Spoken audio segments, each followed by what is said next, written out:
Bismillahirrahmanirrahim. Assalamualaikum warahmatullahi wabarakatuh.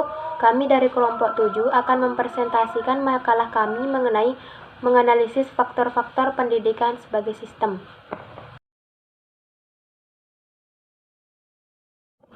Baiklah, saya di sini sebagai moderator sekaligus pemateri pertama, kemudian Elisa Dwi Novayana sebagai pemateri kedua.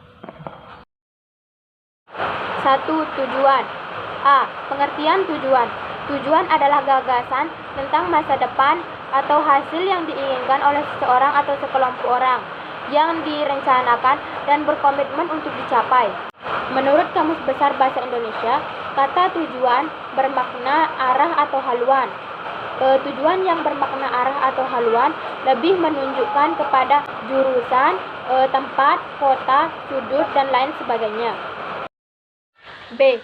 Fungsi tujuan. Fungsi tujuan merupakan fungsi yang menggambarkan tujuan atau sasaran dalam permasalahan program linear yang berkaitan dengan pemanfaatan sumber daya secara optimal untuk memperoleh keuntungan maksimum atau untuk penggunaan biaya minimum. C. Jenis dan hierarki tujuan pendidikan. Tujuan pendidikan jika ditinjau dari luar jangkauan lembaga, maka dikenal stratifikasi tujuan. Tujuan pendidikan dan pengajaran dapat dibedakan dan disusun menurut hierarki sebagai berikut. 1. Tujuan umum. 2. Tujuan institusional. 3. Tujuan kurikuler. Dan yang keempat, tujuan instruksional. Kemudian materi selanjutnya akan disampaikan oleh Elisa Dwi Novayana. 2. Peserta didik. A. Hakikat peserta didik. Peserta didik salah satu komponen dalam sistem pendidikan Islam.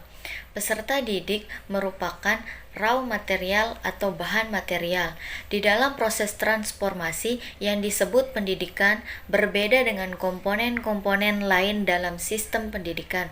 Karena kita menerima material ini sudah setengah jadi, sedangkan komponen-komponen lain dapat dirumuskan dan sesuai dengan keadaan fasilitas dan kebutuhan yang ada. B. Karakteristik peserta didik. Karakteristik peserta didik dapat diartikan keseluruhan pola kelakuan atau kemampuan yang dimiliki peserta didik sebagai hasil dari pembawaan dan lingkungan, sehingga menentukan aktivitas dalam mencapai cita-cita atau tujuannya. Dengan kata lain, peserta didik adalah latar belakang pengalaman yang dimiliki oleh peserta didik, termasuk aspek-aspek lain yang ada pada diri mereka. Adapun jenis-jenis karakteristik peserta didik meliputi etnik, kultural, status sosial, minat, perkembangan kognitif, kemampuan awal, gaya belajar, motivasi, perkembangan emosi, perkembangan sosial, perkembangan moral dan spiritual, dan perkembangan motorik. C. Batas awal dan akhir pendidikan. 1. Batas awal. Batas-batas awal pendidikan yang dimaksud di sini adalah hal-hal yang menyangkut masalah kapan pendidikan itu dimulai dan kapan pendidikan itu berakhir. 2.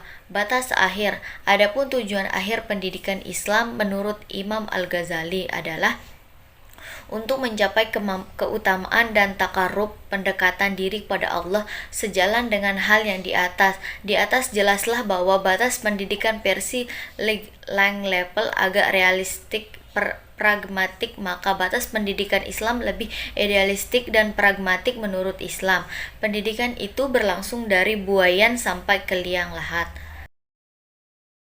Mungkin sekian dari presentasi kami, kurang dan lebihnya mohon dimaafkan. Wabillahi taufiq wal hidayah. Wassalamualaikum warahmatullahi wabarakatuh.